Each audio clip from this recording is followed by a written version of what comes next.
ہمارے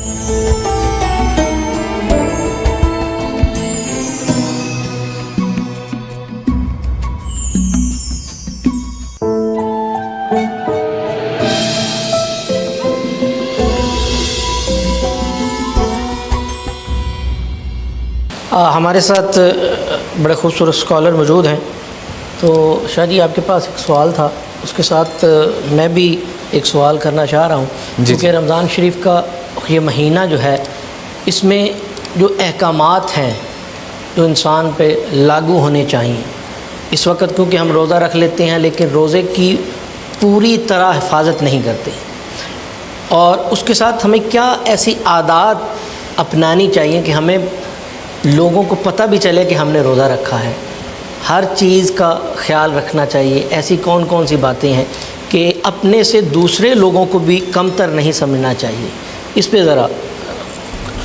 بڑا خوبصورت سوال ہے۔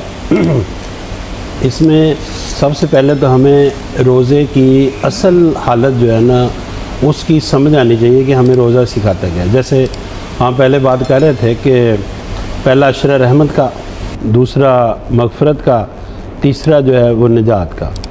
تو رمضان نام جو ہے، رمضان رے سے رحمت ہے، میم سے مغفرت ہے، زوات ضامن اللہ، الف اللہ اور نون نجات، یہ نام۔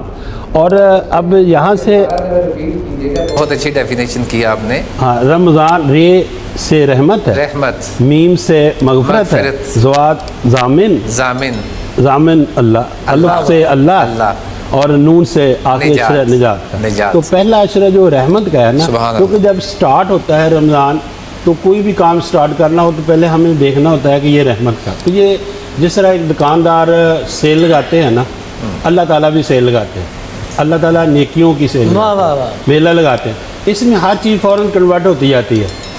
رحمت میں بھی یہی ہوتا ہے کہ ہم ایک نفل پڑھتے ہیں، نفل نہیں پڑھا، فرض پڑھا ہے، فرض پڑھتے ہیں، ایک فرض پڑھتے ہیں، کہتے ہیں نہیں ایک فرض نہیں پڑھا، 70 فرض پڑھے ہیں۔ بو جو منہ سے آتی نہیں، بو نہیں آتی، خوشبو آتی ہے۔ اور رحمت اس سے کہ نبی صلی اللہ علیہ وسلم کا فرمان ہے، اور اللہ پاک کو یہ بو اتنی پسند ہے، اللہ تعالیٰ مومن کا رزق بڑھا دیتا ہے، یہ رحمت ہے۔ جو پہلے بات کر رہے تھے کہ انسان کے جو نکارہ سیل ہے، جو خراب سیل ہے، تو جب انسان روزہ رکھتا ہے تو وہ تندرست ہو جاتے ہیں، یعنی یہ بھی اللہ تعالیٰ کی رحمت ہے۔ اور اللہ دریا کی مچھلیوں کو حکم دیتے ہیں کہ یہ میرے روزے دار کے لیے شروع ہو گیا روزہ، تو اس کے لیے رحمت کی دعا کریں، تو پھر اس کے لیے دریا کی مچھلیاں جو ہیں وہ بھی رحمت۔ اور ایک اللہ تعالیٰ کے عرش کے پاس جگہ ہے حفیرۃ القدس، نور کی جگہ، تو وہاں فرشتے ہر وقت اللہ تعالیٰ کی بات کرتے ہیں، تو اللہ انہیں بھی حکم دیتا ہے کہ روزہ دار کے لیے رحمت کی دعا کریں، تو ان پر رحمت کی دعا جو ہے وہ کی جاتی ہے۔ تو اس میں اگر کسی چیز کا مقصد بندے کو سمجھ میں نہ آئے، یہ تو دنیا نیچر کا اصول ہے، صحیح، ناظرین کے لیے بڑی جو ہے وہ بھی کہ ہر چیز کا ایک مقصد ہوتا ہے۔ اگر نیچر فطرت کا اصول ہے کہ کوئی چیز وہ مقصد سے ہٹ جائے تو وہ چیز نکارہ ہو جاتی ہے، نکمی ہو جاتی ہے۔ یعنی ہم پین لکھتے ہیں، جب تک ہمارے پاس اس وقت تک رکھتے ہیں جب تک وہ لکھتا ہے، جب وہ نکارہ ہو جاتا ہے تو ہم اس کو بے دردی سے پھینک دیتے ہیں کہ نکارہ ہو گیا۔ یعنی لائٹیں جل رہی ہیں، ان کا مقصد ہے روشنی دینا، جب تک روشنی دیتے ہیں ہم ان کو لگائے رکھتے ہیں، جب نکارہ ہو جاتی ہے اتار کے پھینک دیتے ہیں۔ اسی طرح انسان جو ہے اس کی بھی تخلیق کا بھی مقصد ہے کہ تمہیں کیوں پیدا کیا، اور اسے پیدا کیا وما خلقت الجن والانس الا لیعبدون، کہ میں نے انسان کو اس لیے بنایا کہ وہ جنات کو کہ وہ میری عبادت کرے۔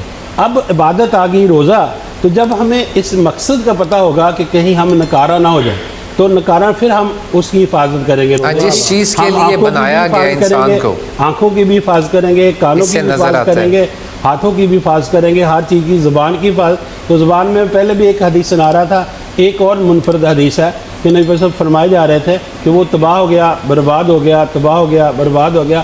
پوچھا اللہ کے رسول کون؟ پھر نبی صلی اللہ علیہ وسلم نے اپنی زبان پکڑی کہ جس نے اس کی حفاظت نہ کی۔ تو روزے کی حالت میں ہمیں اس کی سب سے زیادہ حفاظت کرنی چاہیے۔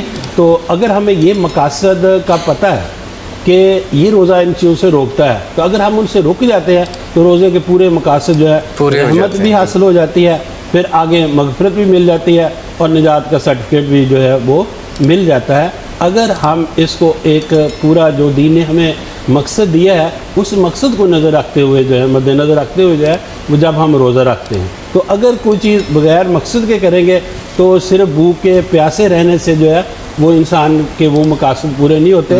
بھوکا پیاسا تو وہ رہ لیتا ہے لیکن بھوک پیاس کا نام روزہ نہیں ہے۔ روزہ انہی 5 چیزوں کے ایکٹیو کرنے کا نام ہے کہ جو ہمارے سیل، میں نے پہلے بھی بتایا کہ مردہ ہو چکے ہیں، ان کو ایکٹیو کر لیں تو روزہ انہیں بیدار کرنے کے لیے آتا ہے کہ آنکھیں حیادار کر لو، کان برا نہ سنیں، زبان برا نہ بولے، ہاتھ سے کوئی برا کام نہ ہو اور قدم جو ہے وہ برائی کی طرف نہ اٹھے۔ جب انسان یہ سوچتا ہے تو پھر وہ اپنا مقصد پورا کر دیتا ہے۔ سبحان اللہ، بہت اچھے انداز میں انہوں نے تھوڑے وقت میں بہت زیادہ سمجھا دیا۔